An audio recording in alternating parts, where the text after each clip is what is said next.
ஹல்லேலூயா.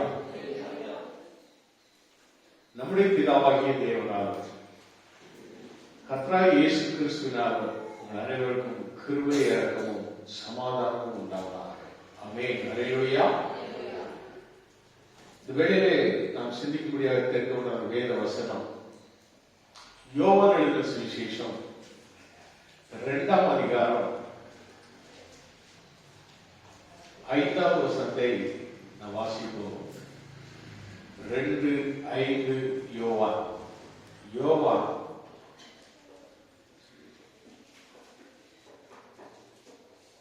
John chapter 2 verse 5. அவருடைய தாய் வேலைக்காரரை நோக்கி, அவர் உங்களுக்கு என்ன சொல்லுகிறாரோ அதன்படி செய்யுங்கள். அல்லேலூயா. அவர் இயேசு உங்களுக்கு என்ன சொல்லுகிறாரோ அதன்படி செய்யுங்கள். அதுதான் இன்றைக்கு நமக்கு கொடுக்கப்படுகிறதான சத்தியம். அதுதான் இயேசு உங்களுக்கு என்ன சொல்கிறாரோ அதன்படி செய்யுங்கள். நாம் ஆண்டவருடைய வார்த்தைக்கு கீழ்ப்படிய வேண்டும். ஆண்டவர் நமக்கு என்ன சொல்லுகிறாரோ அதை கேட்டு நாம் நடக்க வேண்டும். அவர் நமக்கு என்ன சொல்லுகிறாரோ அதை கேட்டு நடக்க வேண்டும் என்று இயேசுடைய தாயார் அந்த வேலைக்காரருக்கு சொல்றார். ஒரு திருமண வீட்டிலே ரசம் குறைவிட்டது. அப்பொழுது அவருடைய தாய் அதை கேள்விப்பட்டு இயேசுவிடத்திலே அவர்களுக்கு திராட்சை ரசம் இல்லை என்று சொன்ன பொழுது, இயேசு ஸ்ரீயே, எனக்கும் உனக்கும் என்ன, என் வேலைக்கு வரவில்லை என்று சொல்லிவிட்டார். அந்த அம்மாவுக்கு எந்த ஒரு பவரும் கிடையாது. இயேசுவை பெற்ற தாய், அவ்வளவுதான். நல்லா புரிஞ்சுக்கணும். இயேசுவின் தாயாருக்கு எந்த ஒரு சக்தியும் கிடையாது, வல்லமை கிடையாது. ஆனால் ஒரு பரிசுத்தமான ஒரு கர்ப்பத்திலிருந்து பிறந்த இயேசு கிறிஸ்து. அந்த இயேசு கிறிஸ்து என்ன சொல்கிறார்? அவர் அதைத்தான் சொல்றாரு. அவர் என்ன சொல்கிறாரோ அதன்படி செய்யுங்க. அப்படிங்கிற அந்த மரியாள் சொல்கிற வார்த்தை இன்னைக்கு நிறைய குடும்பங்கள்ல மரியாள் படத்தை வச்சுக்கிட்டு, விசுவாச குடும்பங்கள் மரியாள் படத்தை வச்சுக்குவாங்க. அதை வச்சுக்கிட்டு அதுக்கு ஒரு மாலை போட்டு கூப்பிட்டு இருப்பாங்க. இயேசு கிறிஸ்து ஒருவர் தான் தெய்வம். அவரே நம்மை ரட்சிக்க வந்தது.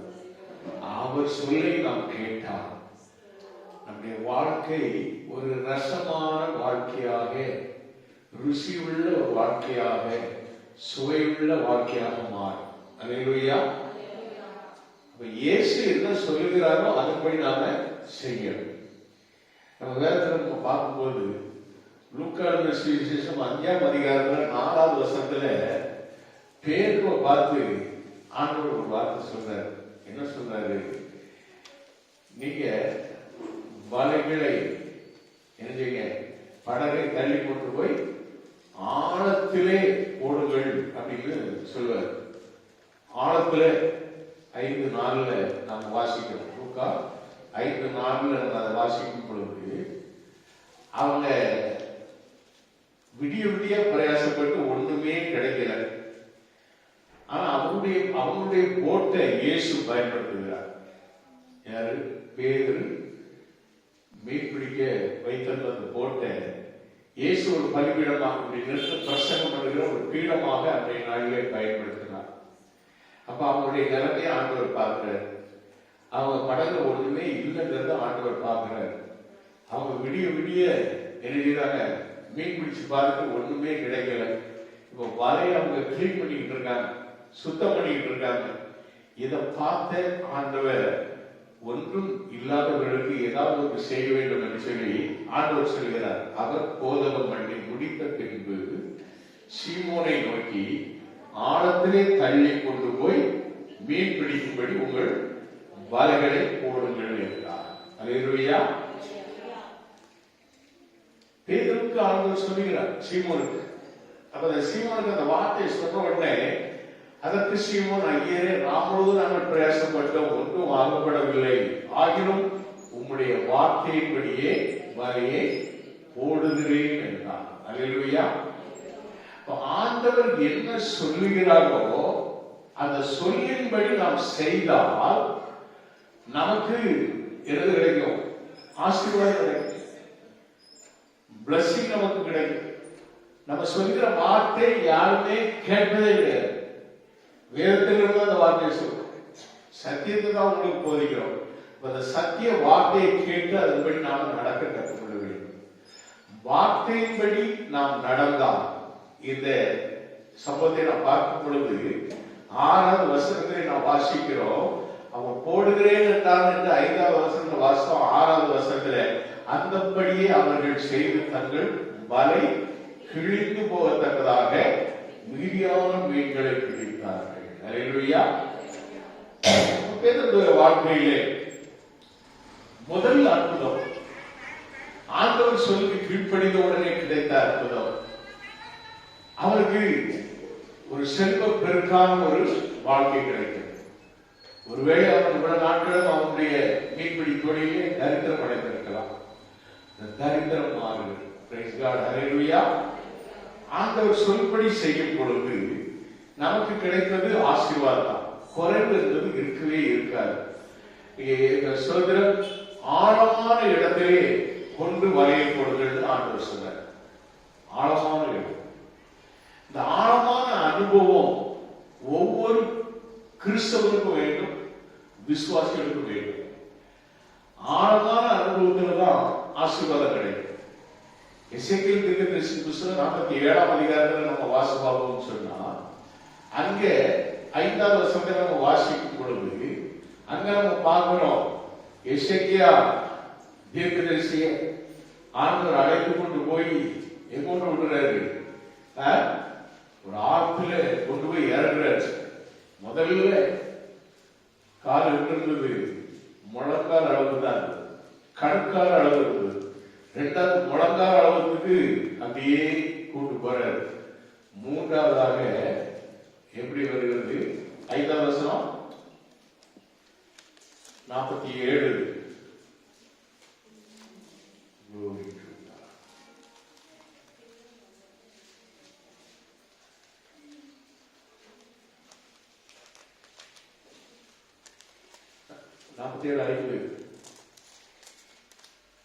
பின்னும் அவர் 1000 முழம் அளந்தார்.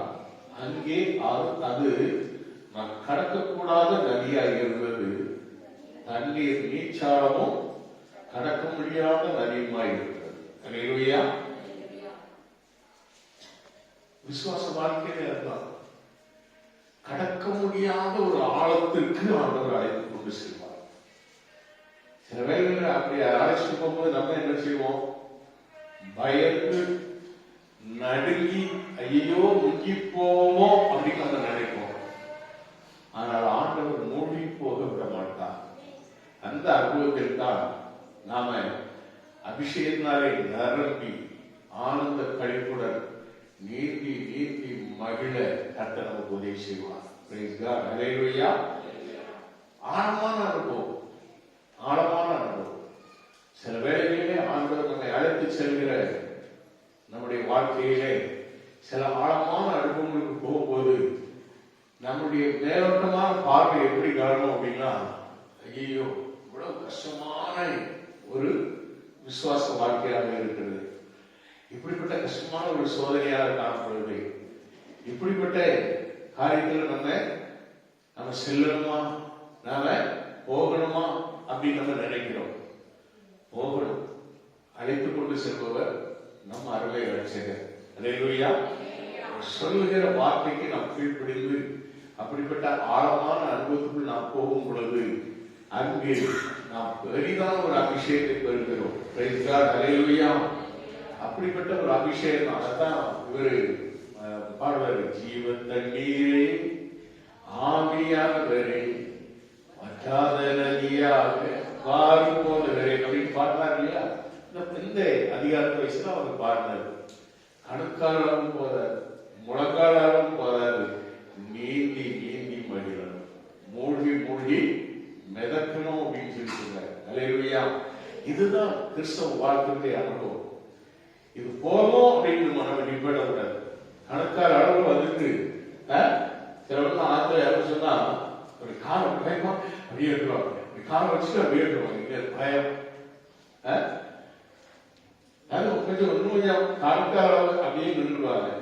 கொஞ்சம் முழக்கார அளவு தண்ணிக்குள்ள இறக்க மாட்டாங்க. பயம். நான் ஆண்டவர் பயப்படாதே, நான் உன்னோடு கூட இருக்கிறேன் என்று சொன்ன ஆண்டவர் நம்மோடு கூட இருக்கிறார். அல்லேலூயா. யோவான் 21 அதிலே நாம் பார்க்கும் பொழுது ஆண்டவராய் இயேசு கிறிஸ்து மரித்து உயிர்த்தெழுந்த பிறகு இதே சீஷர்களை சந்திக்கிறார். அவர் சந்திக்கும் பொழுது அங்கு நாம் பார்க்கிறோம், எல்லா சீஷர்களும் ஆண்டவர் மரித்த ஆண்டவர், அவ்வளவுதான், அவரோடு கூட நம்ம வாழ்ந்த வாழ்க்கை அவ்வளவுதான், இனிமே நம்ம தொழில போய் பார்ப்போம்னு சொல்லிட்டு எல்லாருமே நினைச்சாங்க, மீன் பிடிக்க போயிட்டாங்க. ஆனா இயேசு அவர்களை தேடி வருகிறார். அல்லேலூயா. தேடி வந்தது மாத்திரமல்ல, அவங்கள பார்த்து கேட்கிறார். 5வது வசனத்துல கேட்கும் பொழுது இயேசு அவர்களை நோக்கி, பிள்ளைகளே, புசிக்கிறதுக்கு ஏதாவது உங்களிடத்தில் உண்டா என்றார். அதற்கு அவர்கள் ஒன்றும் இல்லை என்றார்கள்.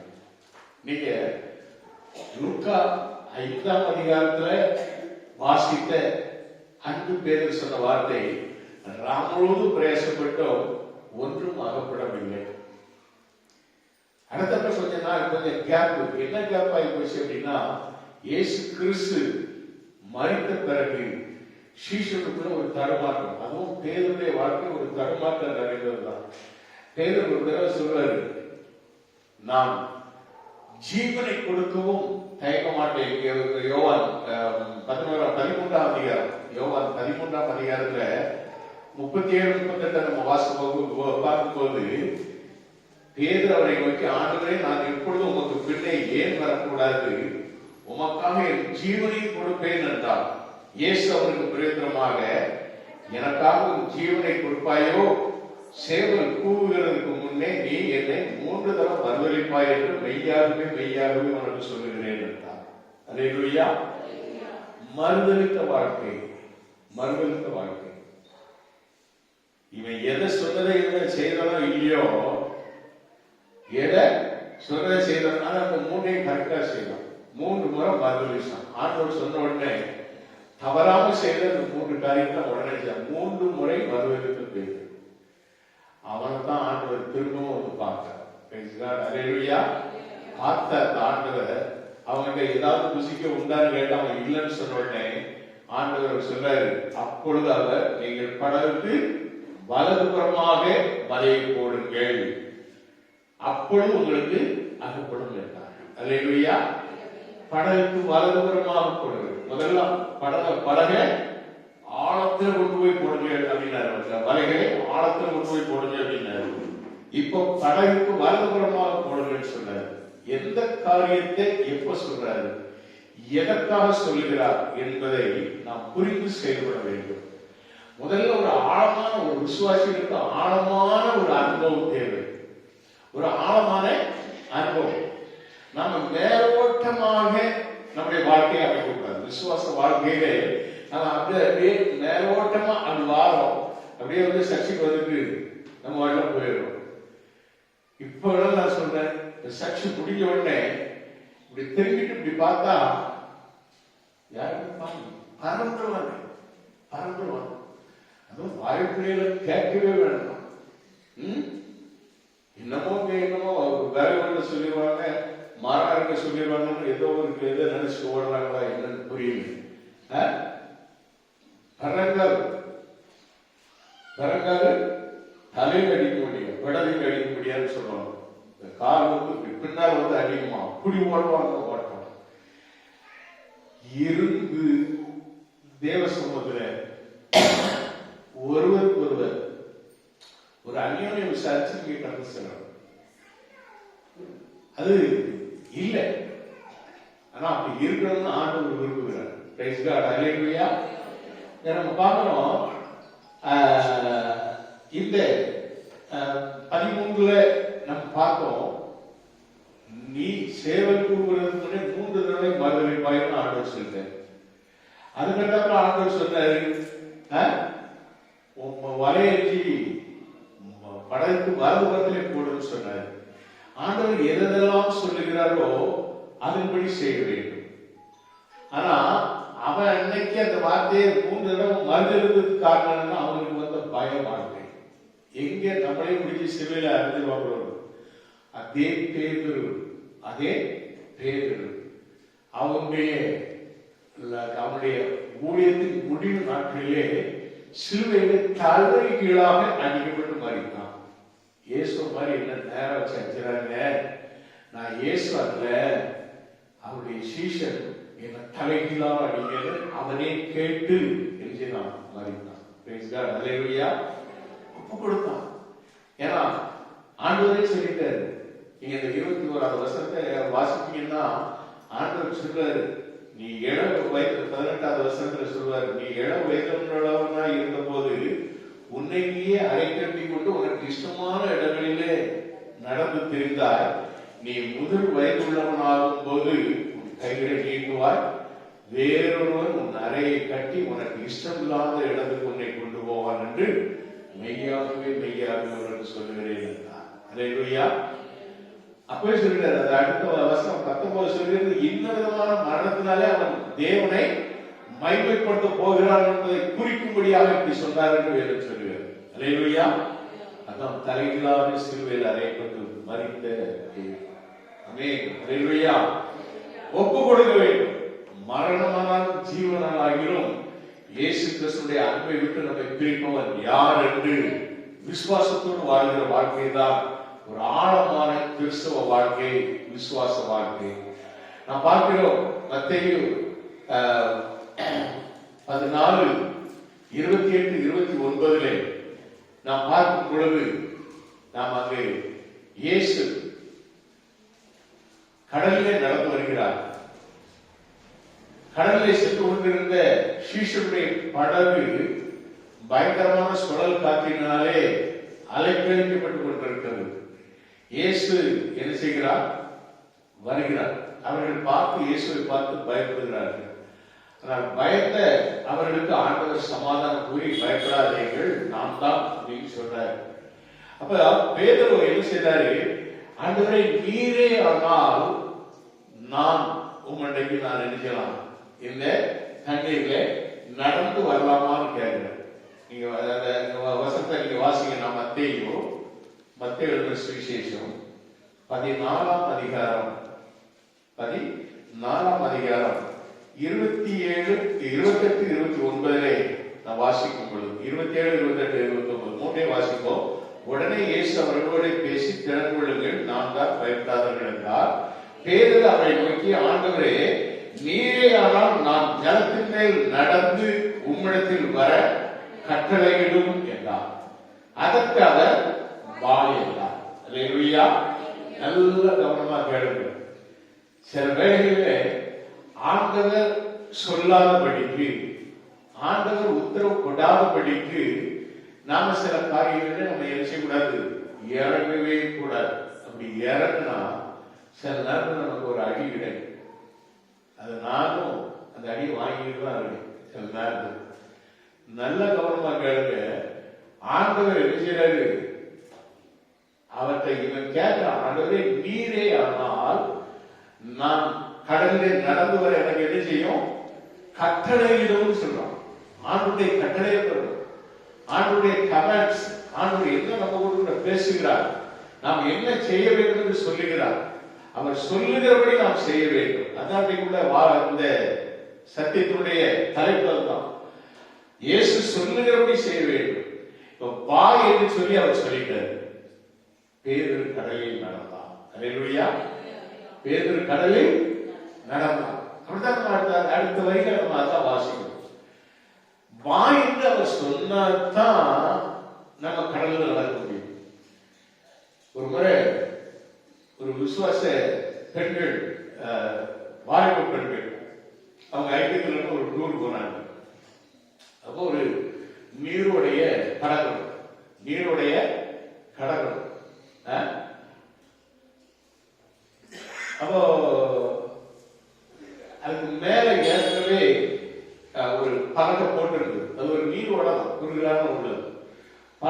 சமுத்திரத்துக்கு மேல என்ன செஞ்சாங்க, எல்லாருமே நடந்து அந்த கரைக்கு போக ஆரம்பிச்சாங்க. ஒரு பெண், அவ கொஞ்சம் என்ன சொல்ல, கொஞ்சம் விசுவாசத்துல கொஞ்சம் பூர்ணவா, என்ன சொல்லிட்டா, இது கடலின் மேல் நடந்த பேதுருவை போல நான் இந்த ஆற்றிலே நடப்பேன் அப்படின்னு சொல்லிட்டு என்ன சொல்லி நீரோடையில நான் நடந்து தண்ணீரை தாங்குவேன்னு அப்படி ஒரு 8 வச்சா 2வது எடுக்கும்போது சரட்டுன்னு தீக்கி போயிடுச்சு. விசுவாசம் வேணும், விசுவாசம் வேணும். ஆனா அந்த விசுவாசம் எப்படி இருக்கக்கூடாது, ஆண்டவர் சொல்லாத காரியத்தை செய்யக்கூடிய விசுவாசமா இருக்கக்கூடாது. ஆண்டவர் சொன்னால்தான் அந்த காரியத்தை செய்யும், சொல்லல இருப்பாங்க. சத்திரடாம பலகையில எல்லாருக்கும் போனாங்க இல்லையா, அதுக்கு பின்னால்தான் போகணும். அவளை தேடி அவளுக்கு பின்னால என்ன செய்வாங்க, ஓடிட்டு போன அந்த உடம்ப பார்த்துட்டு பின்னாலே ஓடிப்பாங்க. எதுக்கா சொல்ல வரோம்னு சொன்னா, இந்த பேதுரு நடந்தான், அவன் கூட அவன் எழுதிட்டான். ஆண்டவர் இயேசுடைய முகத்தை பார்த்து நடந்தவன் திடீர்னு அலைய பார்த்தான், முங்கி போனான். ஆண்டவர் பார்த்து என்ன பண்ணாரு, அற்ப விசுவாசி. கொஞ்ச நேரத்துக்கு முன்னாடி விசுவாசத்தோடு நடந்தான். நீங்க அதை நல்லா நீங்க வாசிப்பாங்கன்னா, அப்பொழுது அவன் கடலிலே நடந்தான் என்று வேதம் சொல்கிறது. அப்போ ஆண்டவர் வாய் என்று சொன்னால் நாம் கடலிலும் நடக்க ஆண்டவர் நமக்கு என்ன செய்வார், நடத்துவார். அது எப்பேற்பட்ட அலைகள் போன்ற நம்முடைய வாழ்க்கையிலும் நாம் நடந்து கடந்து செல்ல நமக்கு ஆண்டவர் உதவி செய்வார். எப்பேற்பட்ட சோதனையின் வாழ்க்கையில் நாம் கடந்து செல்ல கர்த்தர் நம்மை கற்பிடித்து வழிநடத்த செய்வார். அவர் வாயிற்கு அழைக்கும் பொழுது நாம் அவரோடு கூட நடக்கிறோம் என்பதை விசுவாசித்து நாம் நடக்க வேண்டும். என்னோடு கூட வருகிற இயேசு, என்னை என்றென்றும் காப்பவர் இயேசு, அவர் ஒருபொழுதும் என்னை கைவிட மாட்டார் என்ற விசுவாசத்தோடு நடக்க வேண்டும். பிரைஸ் காட், அல்லேலூயா. நாம் அப்படி நடந்தால் அவர் நம்மை கைவிடாமல் காப்பார். நான் உன்னை விட்டு விலகுவதில்லை, உன்னை கைவிடுவதில்லை சொல்கிற கர்த்தர் என்னோடு கூட இருக்கிறார். நான் இந்த கடலை கடந்து செல்வேன், யோர்தானை மிதித்து நடப்பேன். பிரைஸ் காட், அல்லேலூயா. ஆண்டவர் அனுமதித்தார். செங்கடலையும் 2ஆக பிளக்க ஆண்டவராலே கூடும், யோர்தானையும் 2ஆக பிரிக்க அவராலே கூடும். யோர்தானையும் மிதித்து நாம் தாண்டுவதற்கு கர்த்தர் நமக்கு உதவி செய்வார். எந்த சூழ்நிலையாக இருந்தாலும், எந்த பிரச்சனையாக இருந்தாலும், எப்படிப்பட்ட சோதனை உள்ள ஒரு வாழ்வு நமக்கு வந்தாலும் அதையும் நாம் கடந்து சென்று அந்த விசுவாச வாழ்க்கையை நாம் வெற்றி பெறுவோம் என்கிற ஒரு நம்பிக்கை, அந்த நம்பிக்கை தேவன் நம்மோடு கூட இருக்கிறார் என்ற விசுவாசம், இதுதான் நம்முடைய விசுவாச வாழ்க்கையில வேண்டும். அல்லேலூயா. ஒரு நாள் ஆண்டவர் அப்படியே நடந்து வந்தார்.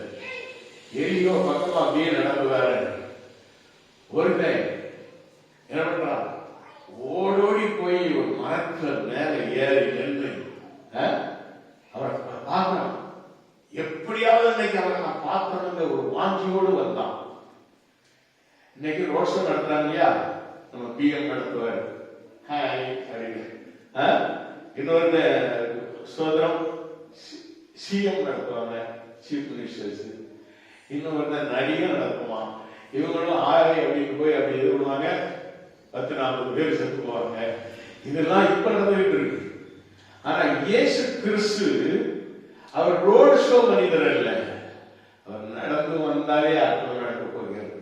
அவர் நடந்து வந்தவர் அந்த சகைவை பார்த்து ஒரு வார்த்தை சொன்னார். என்ன சொன்னார் தெரியுமா?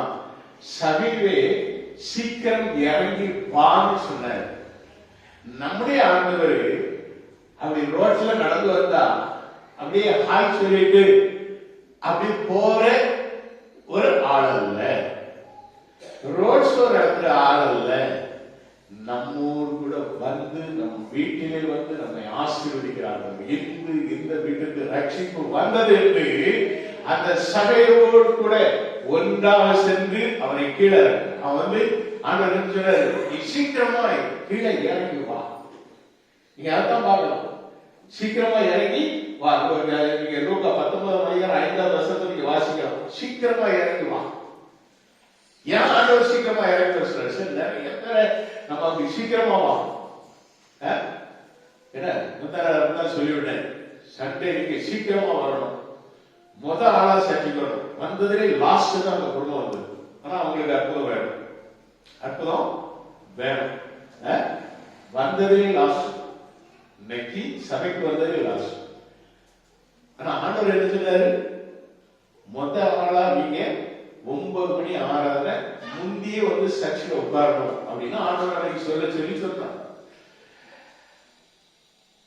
நாம தான் பிடிச்ச கோப்பை விட்டு கீழே இறங்க மாட்டோமே, சகை கீழே இறங்கிட்டோம். நம்மள சிலர் நம்ம நினைச்ச மாட்டோம், சீக்கிரமா வாங்கணும், நான் பிடிச்ச கலையை நான் விட்டுட்டு எப்படி இறங்குவேன் அப்படின்னு குரங்கு பிடியா பிடிச்சுக்கிட்டு தொங்கிக்கிட்டு இருக்கும். தவிர கீழே வந்து நம்மை அழைத்த ஆண்டவரை சந்தித்து அவர் நம்மோடு கூட வருவார், நம்முடைய வீட்டிற்கு வருவார், நமக்கு ஆசீர்வாதம் தருவார், ஒரு ரட்சிப்பை தருவார் என்று அந்த விசுவாசம் நமக்கு கிடையாது. நாம பிடிச்சதான் பிடி, நாங்க இப்படித்தான் இருப்போம். எனக்கு இது வேணும், பிளஸிங் வேணும், விடுதலை வேணும், விசாசின் கட்டுரையில இருந்து விடுதலை வேணும். என்ன பாக்கெட்ல வச்சிருக்கிறோம்? என்ன ஏசு கிறிஸ்துவ என்னமோ பாக்கெட்ல வச்சிருக்கிற மாதிரி கேண்டவர்தான் சொல்லுவோம். ரெட்டி ஐயா உங்க தெய்வத்தை தான் வச்சிருக்கேன் அப்படின்னு சொல்லிட்டு போய் காணுமா, ஏதோ ஒரு போட்டோ எடுத்து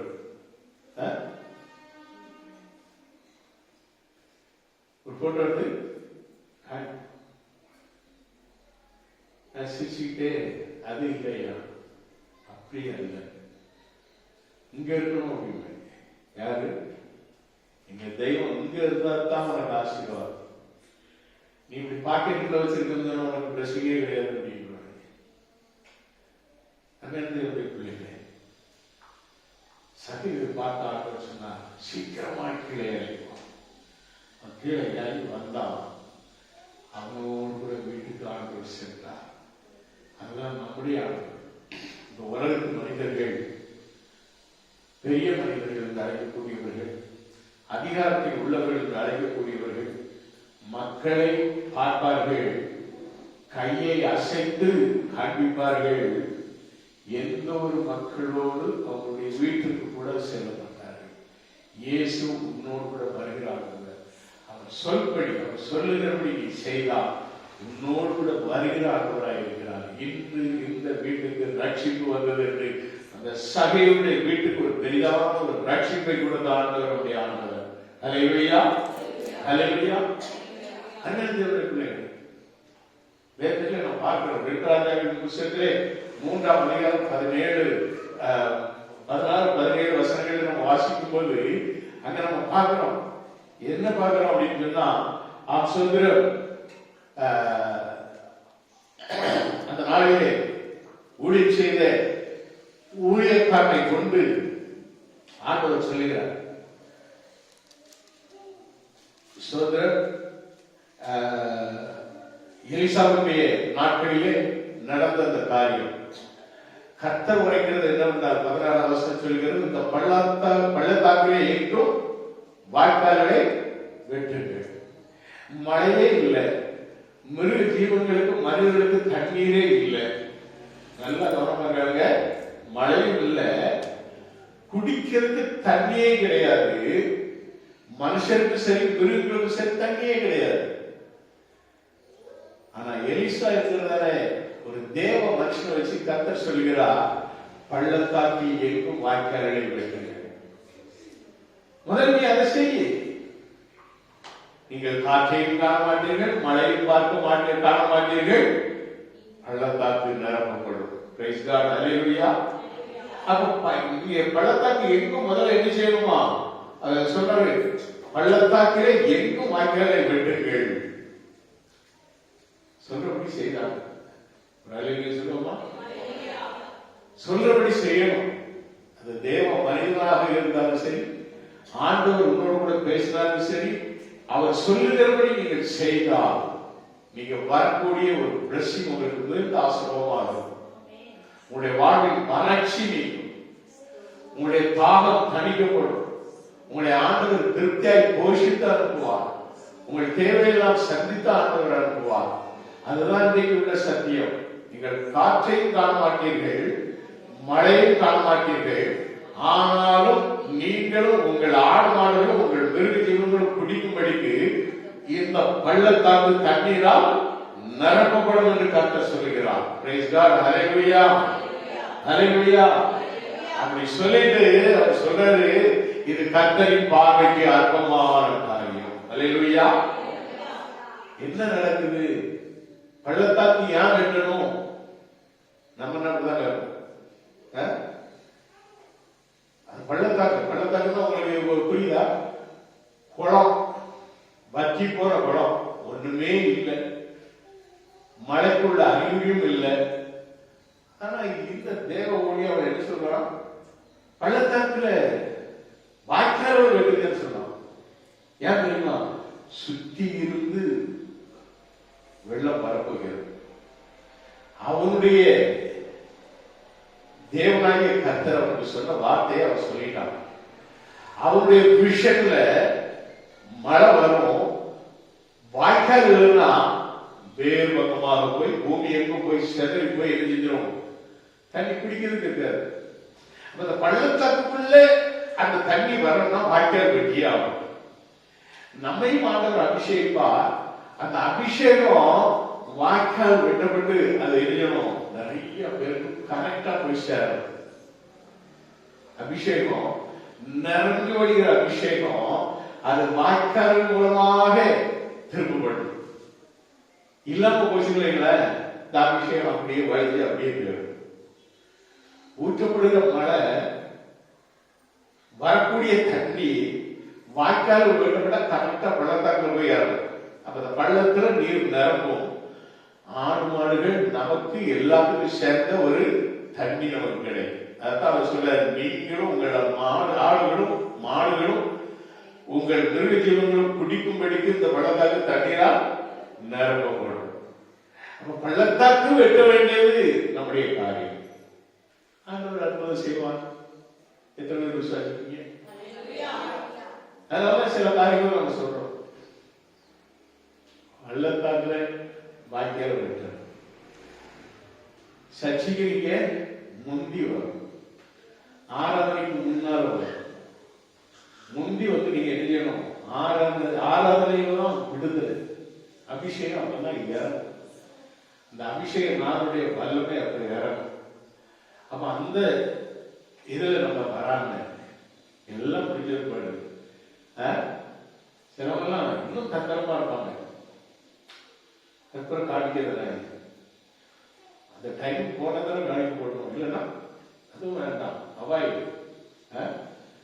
எத்தனை காரியமுடைய தந்திரங்கள் எல்லாத்தையும் ஆண்டவர் கருமைக்கு பார்த்து கொண்டிருக்கிறார். நீ ஆண்டவரை நீ ஏமாறி என்று நினைத்து நீ ஏமாற்றலாம், கர்த்தர் உன்னை ஏமாற்றுவார். பல காரியங்களை உன்னை ஏமாற்றினார், அது உனக்கு தெரியாது. அவர் செய்ய மாட்டாரு, நீயா செய்த அவனவன் கிரியைகளுக்கு தக்க பலன் அது கிடைக்கும். அது எப்படி கிடைக்கும்? சாத்தாமரமா கிடைக்கும். சாத்தவனை ஏமாத்திக்கிட்டே இருக்கும், சாத்தவனை ஏமாத்திக்கிட்டே இருக்கும். அதுதான் தேவனுடைய பிள்ளைகள். வேதம் நமக்கு சொல்லுகிறது, அவர் என்ன, இயேசு உங்களுக்கு என்ன சொல்லுகிறாரோ அதன்படி செய்யுங்கள். அவர் என்ன சொன்னாரு? அவர் என்ன சொன்னாரு? நீங்க அங்க பாருங்க, அவர் சொல்றாரு, கற்சாடிகளிலே நீங்க என்ன செய்யுங்க? தண்ணீரை நிரப்புங்க. அந்த கற்சாடி வந்து கால்களும் வைக்கப்பட்டிருக்கிற ஒரு வீட்டுக்கு வெளியே இருக்கக்கூடிய கற்சாடிகள். 6 கற்சாடி.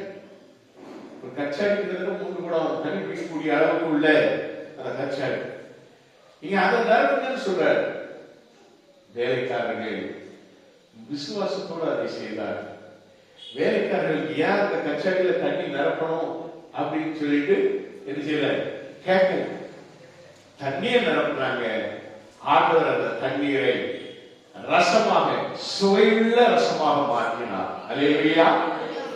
ஆண்டவர் சொல்லுகிறபடி நீங்கள் செய்தால் உங்களுடைய வாழ்க்கை முந்தின வாழ்க்கையை விட பிந்தின வாழ்க்கை ரசமுள்ள ஒரு வாழ்க்கையாக மாறும்.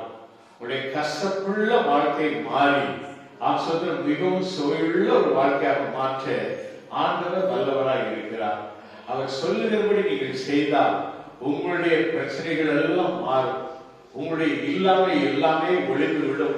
ஆசோத்திரம் உங்கள் தேவைகள் எல்லாம் சந்திக்கப்படும். ஆண்டவர் உங்களை ஆசீர்வதிக்கிற ஆண்டவர் அவர். உங்களை எங்கெங்கும் வழிநடத்தி செல்கிற கர்த்தர் அவர். ஆசோத்திரம் அதனால்தான் ஆண்டவர் சொன்னாரு. ஆசோத்திரம் நாம பார்க்கிறோம் லூக்கா சுவிசேஷம் 6ஆம் அதிகாரம் 49 நம்ம வாசிக்கும் பொழுது அங்கு ஆண்டவர் சொல்லுகிறார். ஆசோத்திரம் வேத வசனம் இப்படியாக சொல்லுகிறது. இயேசு சொன்ன வார்த்தை ஆசோத்திரம் வார்த்தைகளை கேட்டும் என் வார்த்தைகளை கேட்டும் அவைகளின்படி செய்யாதவனோ அஸ்திபாரம் இல்லாமல் மண்ணின் மேல் வீடு கட்டினவனுக்கு ஒப்பாயிருக்கிறார். போடுறாரு. என்ன போடுறாரு? என் வார்த்தைகளை கேட்டும் அவைகளின்படி செய்யாதவனோ அஸ்திபாரம் இல்லாமல் மண்ணின் மேல் வீடு கட்டினவனுக்கு ஒப்பாயிருக்கிறான். நீரோட்டம் அதன் மேல் மோதின உடனே, அலைகள் அதன் மேல் மோதின உடனே, சோதனைகள் உண்மையில் வந்த உடனே, பிரச்சனைகள் உண்மையில் வந்த உடனே, பிசாசுடைய தந்திரங்கள் மந்திரங்கள் உண்மையில் வந்த உடனே நீ என்ன செய்வாய்? விழுந்து முழுவதும் அழிந்து போவாய் என்று ஆண்டவர் எச்சரிக்கிறார். 47வது வசனத்திலே அதே ஆண்டவர் இயேசு சொல்லும் பொழுது என்னிடத்தில் வந்து என் வார்த்தைகளை கேட்டு அவைகளின்படி செய்கிறவன் யாருக்கு ஒப்பாய் இருக்கிறார் என்று உங்களுக்கு காண்பிப்பேன். ஆழமாய் தோண்டி பாறையின் மேல் அஸ்திபாரம் போட்டு வீடு கட்டுகிற மனுஷனுக்கு ஒப்பாய் இருக்கிறார். பெரும் வெள்ளம் வந்து நீரோட்டம் அந்த வீட்டின் மேல் மோதியும் அதை அசைக்க கூடாமல் போயிட்டு, ஏனென்றால் அது கண்மலையின் மேல் அஸ்திபாரம் போடப்பட்டிருந்தது. அல்லேலூயா. நம்முடைய விசுவாச வாழ்க்கை கண்மலையாம் கிறிஸ்துவின் மேல் அஸ்திபாரம் போடப்பட்டு எழுப்பப்பட்ட மாளிகையாக காணப்பட வேண்டும். நாம் என்ன செய்யணும்? அப்படிதான் சபையானது கிறிஸ்து மேல் கட்டப்பட்டு எழுப்புகிற சபையாக காணப்படும். விசுவாசத்தில் எழுப்பணும். விசுவாசத்தில் ஆண்டவர் சொல்கிற வார்த்தைப்படி கேட்டு அதன்படி நடக்கணும். நாம் அப்படி இல்லையே. அதனால்தான் நம்முடைய வாழ்க்கையிலே பெரும் வெள்ளம் வரும்பொழுது, சோதனைகள் வரும்பொழுது நாம் சோர்ந்து போய் தோற்று போய்விடுகிறோம். ஆனால் விசுவாச வாழ்க்கை ஆண்டவர் மேல் நாம் நம்பிக்கை வைத்து அவர் மேல் கட்டப்பட்ட வருகிற ஒரு மாளிகையாக நாம் காணப்பட்டால் எப்பேற்பட்ட பெருமழை வந்தாலும், வெள்ளம் வந்தாலும், நீரோட்டம் வந்தாலும், எப்படிப்பட்ட மோதி அடிச்சாலும் நம்மளை எழுதுவாரு. நம்மை காக்கிற தெய்வம் நம்மை காத்துக் கொள்வார். அது கண்களின் மேல் அஸ்திபாரம் போடப்பட்டிருக்கிறபடினாலே அந்த விசுவாசம் எழுதியது அது அசையாது. விசுவாசத்திலே நாம் நிலைத்திருப்போம்.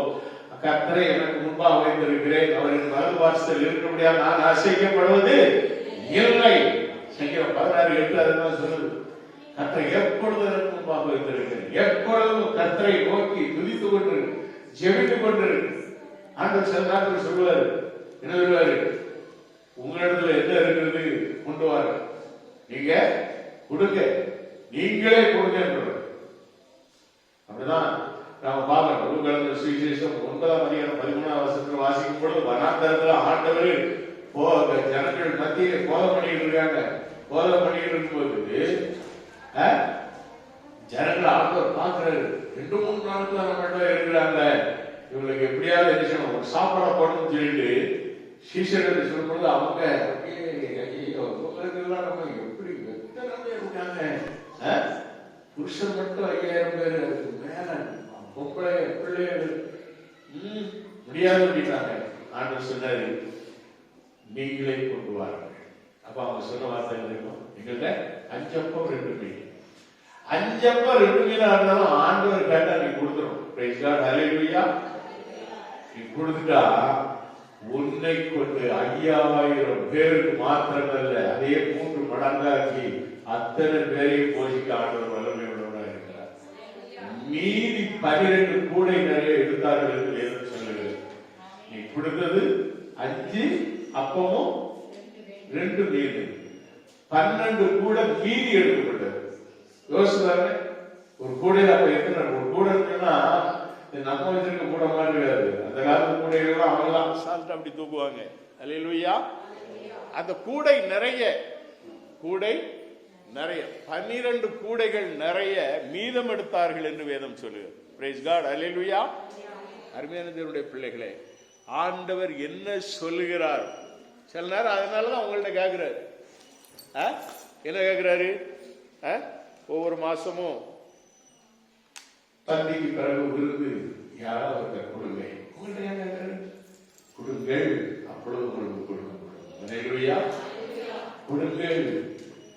உங்களுடைய வாழ்நாளெல்லாம் திருப்தியாய் போஷித்து வழிநடத்துகிற கர்த்தர் உங்களுக்கு ஒரு குறைவின்றி உங்களை பாதுகாப்பார். கொடுத்து பாருங்க, கர்த்தருக்கு கொடுத்து பாருங்க. கர்த்தர் உங்களை ஒரு குறைவின்றி உங்களை வழிநடத்துவார். அவர் என்ன சொல்கிறார், இயேசு என்ன சொல்கிறாரோ அதன்படி நீங்கள் செய்தால் உங்கள் துக்கமெல்லாம் மாறும், உங்கள் வாழ்ச்சியெல்லாம் மாறும். உங்களுடைய சொல்ற வாழ்வு ரசமான வாழ்க்கை, சுவையுள்ள வாழ்க்கையாக மாறும். அதுதான் அன்றைய நாளிலே ஆண்டவர் செய்தார். தண்ணீர் திராட்சை ரசமாய் மாறிட்டு முந்தின ரசத்தை பார்க்கும் பிந்தின ரசம் அதிக சுவையுள்ளதாக இருந்தது என்று வேதம் சொல்லுகிறது. Praise God. அல்லேலூயா. ஆம், ஸ்தோத்திரம். நாம் கண்களை மூடி நாம் செபிப்போம். ஆண்டவரே,